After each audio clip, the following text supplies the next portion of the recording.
Hi everybody, I hope everyone's doing well. Week 2 was a very successful week for me on the betting front.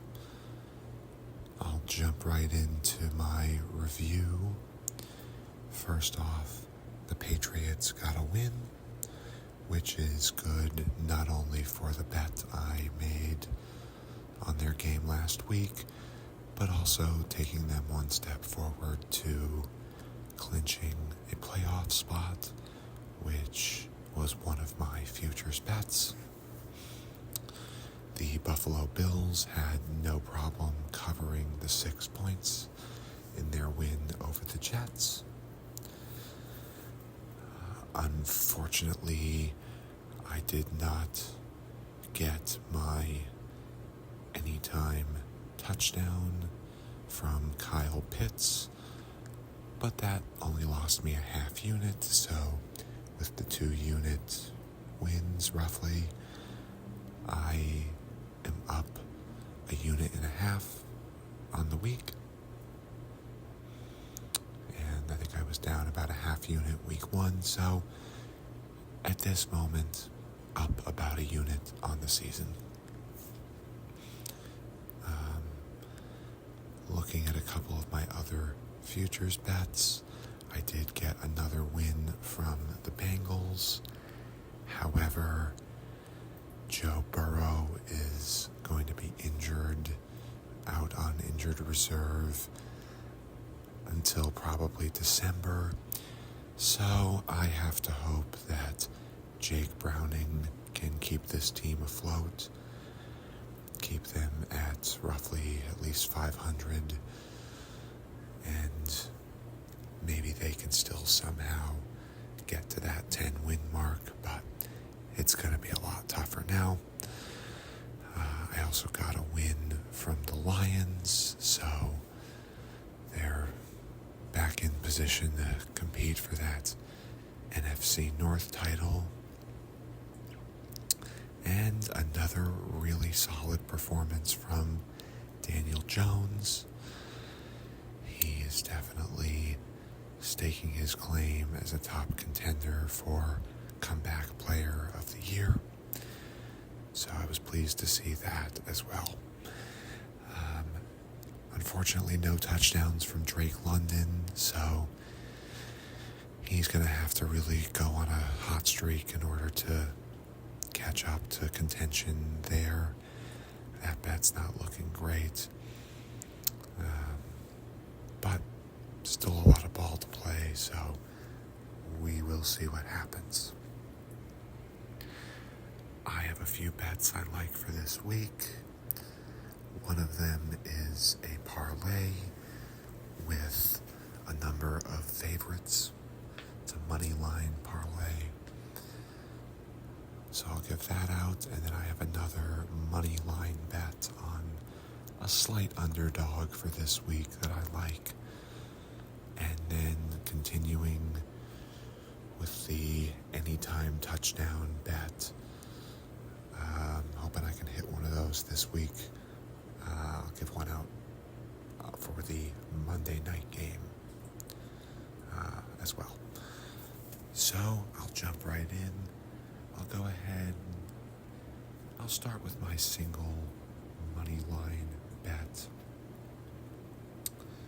I like the Arizona Cardinals on the road in San Francisco to win this game outright at plus 136. I'm going to do a whole unit on it.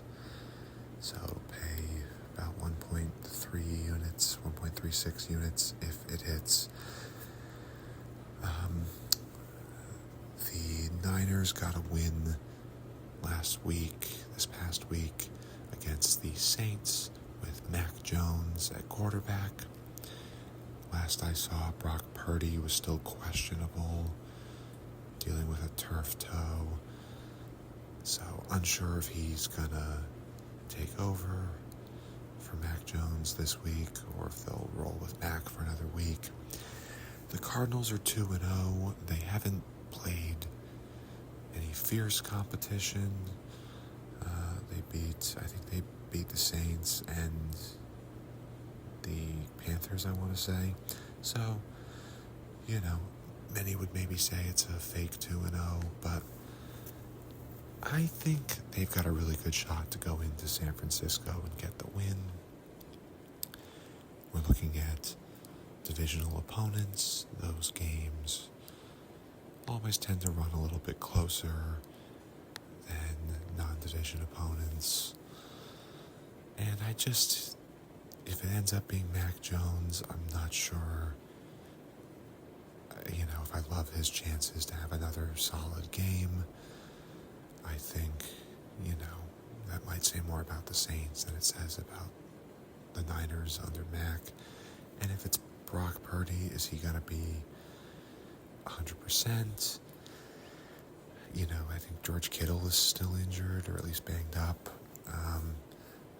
I want to say he's going to be out. So I just feel like the Cardinals are playing with a little bit of swagger right now, even if the wins aren't necessarily quality wins. And I think at plus 136, they've got a real good chance to go on the road and get a win. So I'm going to roll with it. Cardinals money line is my first bet. And I'll go ahead and jump into my anytime touchdown scorer. Like I said, it's someone in the Monday night Lions-Ravens game. Someone I've bet on before. It is Sam Laporta at plus 220 for an anytime touchdown. I'm just doing a half unit on it. Similar philosophy as I had with Pitts. Tight ends are typically good red zone targets. Typically get a good amount of touchdowns, and through the first 2 weeks of the season, Laporta has not gotten one, I don't believe. So he's due to finally get a touchdown in 2025. I think this figures to be a high-scoring game. I think there will be a lot of offense.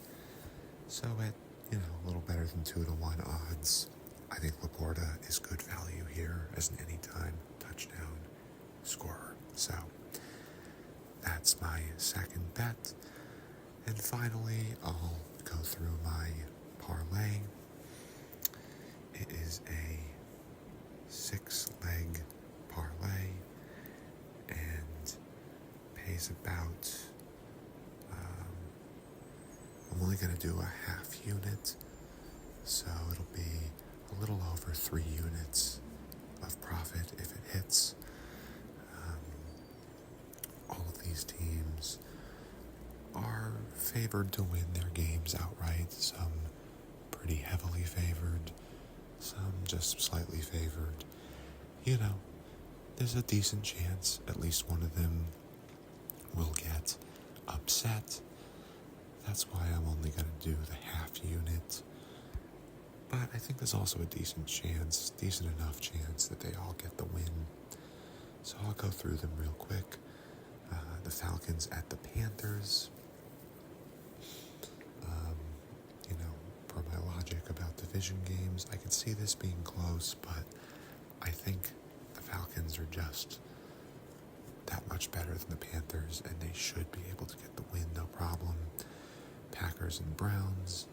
Packers have looked like one of the best teams in the league, while the Browns have looked like one of the worst. So I think this should be an easy win for the Packers at minus 390. The Colts are playing well under Danny Dimes, going into Tennessee, who has a rookie quarterback in Cam Ward. I like the Colts to keep rolling and get to 3-0. Seahawks playing the Saints. Again, the Saints are struggling this year.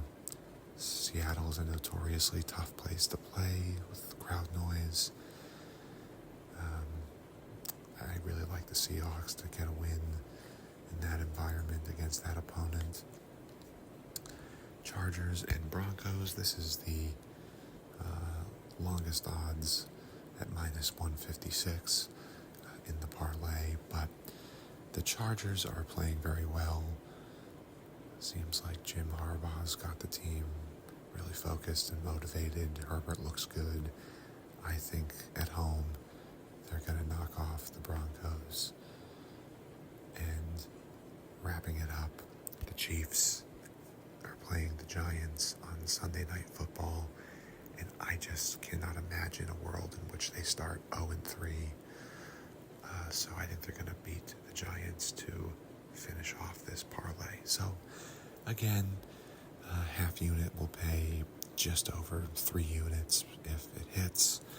Bit of a long shot, but I'm going to go with it. So those are my bets for the week. Thank you as always to everyone who's watched and listened and commented and subscribed.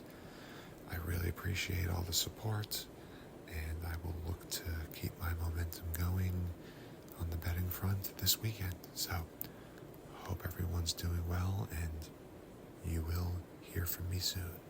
Take care. Bye-bye.